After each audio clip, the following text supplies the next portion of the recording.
नमस्कार, मेरा नाम ज्ञानेश्वर है और आप देख रहे हैं लाइव सिटीज। देखिए, बिहार की राजनीति में यदि आप दिलचस्पी रखते हैं और बिहार की राजनीति के किरदारों को जानते हैं तो आपने विजय कृष्ण का नाम जरूर सुना होगा। कई दफे सांसद रहे और अपने ज़माने में वो बिहार की राजपूत राजनीति, ठाकुरों की राजनीति के एक बड़े खंभे थे। लालू यादव के साथ भी रहे, नीतीश कुमार के साथ भी रहे। नीतीश कुमार को तो उन्होंने चुनाव हराया भी और उनसे चुनाव हारे भी। ये तब की बात है जब नीतीश कुमार सांसद बनने को बाढ़ पार्लियामेंट्री कंस्टिट्यूंसी से चुनाव लड़ा करते थे, तो आमने सामने मुकाबला नीतीश कुमार बनाम विजय कृष्ण होता था। लेकिन नीतीश कुमार के साथ उनकी दोस्ती भी वैसी ही रही। मुझे वो दिन भी याद है जब पटना में लालू यादव के तख्ता पलट के लिए सामाजिक राजनीतिक बाना बुना जा रहा था और लवकुश रैली का आयोजन किया गया था पटना के गांधी मैदान में। बहुत बड़ी रैली हो रही थी, लेकिन नीतीश कुमार उस रैली में नहीं जाना चाहते थे। नीतीश कुमार को संकोच था। तब विजय कृष्ण छज्जू बाग में रहा करते थे, विधायक आवास में। वहीं विजय कृष्ण लालू यादव से नाराज हो गए थे, नीतीश कुमार के करीब आ गए थे, तो नीतीश कुमार विजय कृष्ण की कोठी पर ही बैठे थे और इस असमंजस में थे कि गांधी मैदान में लवकुश की रैली में जाए कि नहीं जाए। आखिरकार वे गए। विजय कृष्ण और तमाम लोगों ने उन पर दबाव बनाया था। खैर, ये पुरानी बातें हैं। तो आज विजय कृष्ण फिर से एक आफत में फंस गए हैं। वैसे भी उनके दिन जो हैं खराब ही चल रहे हैं पिछले कई वर्षों से। एक ट्रांसपोर्टर थे सत्येंद्र सिंह, विजय कृष्ण के ही करीबी थे, उनका काम देखा करते थे। उनकी हत्या हो गई थी। कहा जाता है कि विजय कृष्ण के बेटों ने हत्या की। इसके बाद इस मामले में कोर्ट ने सजा सुनाई और लोगों को उम्र कैद की सजा दे दी, जिसमें विजय कृष्ण भी शामिल हो गए, पूर्व सांसद। और तब से विजय कृष्ण बेऊर जेल में कैद हैं। और बेऊर जेल में सिर्फ कैद ही नहीं है, जो कभी उनकी हनक हुआ करती थी, अब वे काफ़ी टूट गए हैं, कमज़ोर हो गए हैं, सामाजिक दृष्टिकोण से भी, राजनीतिक दृष्टिकोण से भी, आर्थिक दृष्टिकोण से भी। कहा जाता है कि पैसों का बड़ा संकट रहता है। तो खैर, आज हुआ ये कि आज बिहार की जेलों में सुबह सुबह बड़ी छापेमारी हुई एक साथ।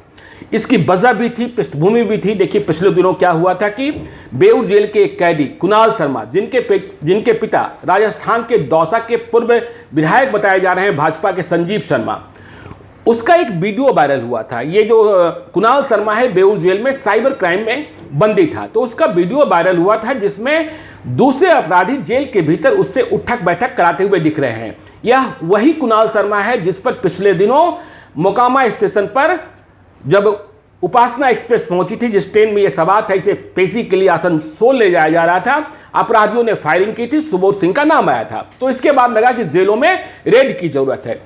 तो आज बेऊर समेत बिहार की कई जेलों में एक साथ सुबह सुबह रेड हुई। बेऊर जेल में रेड में कुछ गड़बड़ियां भी हो गई। बेऊर जेल में जो रेड करने वाली टीम थी उसको लीड कर रहे थे पटना के डीएम चंद्रशेखर सिंह। कहा यह जा रहा है कि बेऊर जेल का गेट खोलने में सुबह सुबह आधे घंटे का वक्त बर्बाद किया गया। यह बात डीएम चंद्रशेखर सिंह ने भी कबूल की है, मीडिया के लोगों को बताया है। तो आधे घंटे का वक्त क्यों बर्बाद किया गया? क्या इसके पीछे कोई वजह थी, मंशा थी? और इस आधे घंटे की बर्बादी में क्या कैदियों को सतर्क कर दिया गया? गेट खोलने में देरी क्यों हुई, जबकि बड़ी छापामार टीम वहां पहुंची हुई थी, प्रशासन के लोग मौजूद थे? तो खैर, उसके बाद गेट खुला। अब जो देरी हुई गेट खोलने के लिए, उसे लेकर कहा जा रहा है कि जो बेऊर जेल के डिप्टी सुपरिटेंडेंट हैं संजय कुमार, उनके खिलाफ शो कॉज नोटिस जारी किया गया है।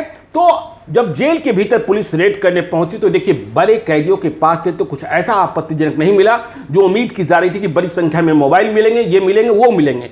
लेकिन विजय कृष्ण, पूर्व सांसद, उनके पास से एक सिम कार्ड मिला है और एक डायरी मिली है।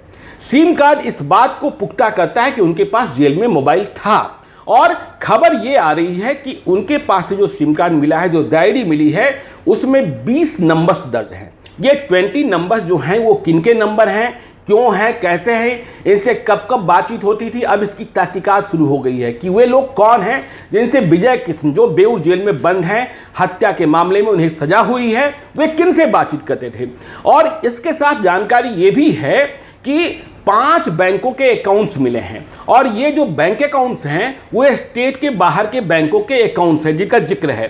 तो ये बैंक अकाउंट्स क्यों थे, इसकी वजह क्या थी, इसे रखने की जरूरत क्या थी, तो इन पर जांच शुरू हुई है। देखिए, ऑफ द रिकॉर्ड हमें जो जानकारी मिल रही है, लोग कह रहे हैं कि देखिए, विजय कृष्ण, जैसा मैंने कहा कि सामाजिक, राजनीतिक, आर्थिक और व्यक्तिगत रूप से काफ़ी टूटे हुए हैं, पैसों का भी संकट उन्हें रहता है। तो जेल के भीतर से और जेल के बाहर से भी खबरें आ रही है कि पैसों की मदद के लिए विजय कृष्ण कई लोगों को यदा कदा फोन किया करते थे। वो मदद भी कोई बहुत बड़ी मदद नहीं थी, छोटी छोटी वो राशि मांगा करते थे और कहते थे कि यहाँ दे दीजिए, वहाँ दे दीजिए, उनके लोगों को दे दीजिए, यदि संभव हो तो जेल गेट पर पहुँचा दीजिए। ऐसी खबरें आ रही है। अब इन खबरों की पड़ताल जो है वो प्रशासन को करना है, क्योंकि उनके पास से 20 नंबर्स मिले हैं और डायरी में 5 बैंक अकाउंट्स के डिटेल मिले हैं। आई मीन बैंक अकाउंट्स की डिटेल्स में किन किन लोगों ने पैसे भेजे, कौन कौन लोग ट्रांसफर करने वाले थे, उसे फिर कैसे निकाला गया, ये तमाम चीज़ों की जानकारी प्राप्त की जाएगी।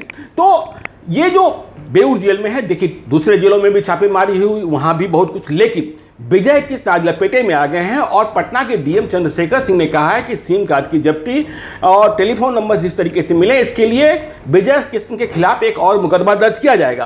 तो आज सुबह सुबह जेलों में छापेमारी, बेऊर जेल में छापेमारी में आधा घंटा के बाद गेट खोला जाना, क्या वजह थी? देखिए, कुणाल शर्मा के बारे में यह भी खबर आ रही है, जिस कैदी को लेकर इतना बड़ा बवाल मचा हुआ है। कल ही जेल आईजी ने कहा था कि जो उठक बैठक की वीडियो वायरल हुई है उसकी वे जांच कराएंगे और जांच होने पर जो संबंधित जेल के अधिकारी होंगे उन्हें निलंबित किया जाएगा, उनके खिलाफ कार्रवाई होगी। निचले स्तर पर कुछ कार्रवाई हुई भी है, लेकिन यदि कुणाल शर्मा का वीडियो जेल के भीतर उठक बैठक कराते हुए वायरल किया जाता है या हुआ है, तो इसका मतलब यह है कि जेल के भीतर स्मार्टफोन्स अवेलेबल हैं भी, इसमें कोई शक नहीं है। कई कैदी हैं जो बात करते हैं और पुलिस के प्रशासन के लोगों को भी पता है कि हाँ, जेल के भीतर मोबाइल फोन्स हैं। तो लेकिन अब वीडियो बनाया जा रहा है उठक बैठक कराते हुए, इसके बाद गोली चलाई जा रही है। देखिए, मुझे याद है कि जब मोकामा जंक्शन पर कुणाल शर्मा पर गोली चली तो कुणाल शर्मा ने कहा कि जेल में बंद एक कैदी जो सोना लूट कांड का बड़ा आरोपी है सुबोध सिंह ने उससे 10 लाख रुपए रंगदारी की मांग की थी और कहा था कि यदि 10 लाख रुपए नहीं दिए जाएंगे तो वो उसकी हत्या करा देगा। इसके लिए वो लगातार पीछे पड़ा था और इसी कारण उस पर गोलियां भी चली। खैर, वो बच गया। इसके बाद सुबोध सिंह को भी बेऊर जेल प्रशासन ने सेल में डाला है। तो इन खबरों के बीच में विजय कृष्ण चूंकि एक राजनीतिक व्यक्ति हैं, अपने ज़माने में मैंने जैसा बताया कि राजपूत जाति के एक मजबूत खंबा हुआ करते थे। लालू यादव के साथ रहे, लालू यादव के खिलाफ भी हुए, नीतीश कुमार के साथ भी रहे, नीतीश कुमार के खिलाफ भी रहे, नीतीश कुमार से चुनाव भी लड़े, जीते भी हारे भी। उनके पास से सिम मिल जाना, देखिए कोई जो पेशेवर अपराधी थे वो कितने चालाक होते हैं, वो तो अपने बच के निकल गए। छापेमारी में उनके पास से ऐसा कुछ नहीं मिला जिसके आधार पर यह कहा जा सके कि हाँ, बेऊर जेल के भीतर से कोई ऑपरेशन चल रहा था या वहां से आपराधिक गिरोह संचालित हो रहे थे। हालांकि यह प्रशासन को भी पता है, जेल प्रशासन को भी पता है, पुलिस प्रशासन को भी पता है कि जेल के भीतर कई मोबाइल्स हैं और इस बात की जानकारी सबों को है किनके किनके पास है। लेकिन जब रेड होते हैं तो चाहे वजह जो होती है, छुपाने की जगह जो होती है, वो जेल के भीतर मिलता नहीं है। तो ये सारी वजह हैं। और अब तो ये कहा जा रहा है, देखिए जब आपको याद कीजिए बिहार विधानसभा का चुनाव हो रहा था और शिवहर में एक निर्दलीय प्रत्याशी की हत्या हुई थी जिसमें विकास झा का नाम आया।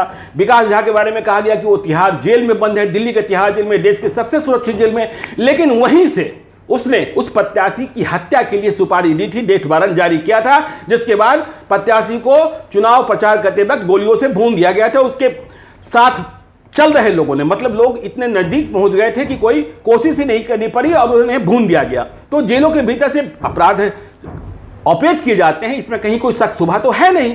तो आज जेल में छापेमारी हुई और इसमें विजय कृष्ण जो कभी नीतीश कुमार के मित्र भी रहे, नीतीश कुमार से चुनाव भी लड़े, जीते हारे, वे फंस गए हैं। उन्हें एक और नए मुकदमे के लिए तैयार होना पड़ेगा। तो ये इस वक्त की बड़ी खबर है। आप देखते रहिए लाइव सीरीज को। यदि अब तक आपने हमारे यूट्यूब चैनल को सब्सक्राइब नहीं किया जरूर कर लीजिएगा और यदि इस वीडियो को आप फेसबुक के माध्यम से देख रहे हैं तो पेज को लाइक कीजिएगा, ट्विटर पर भी हमें फॉलो कीजिए। धन्यवाद।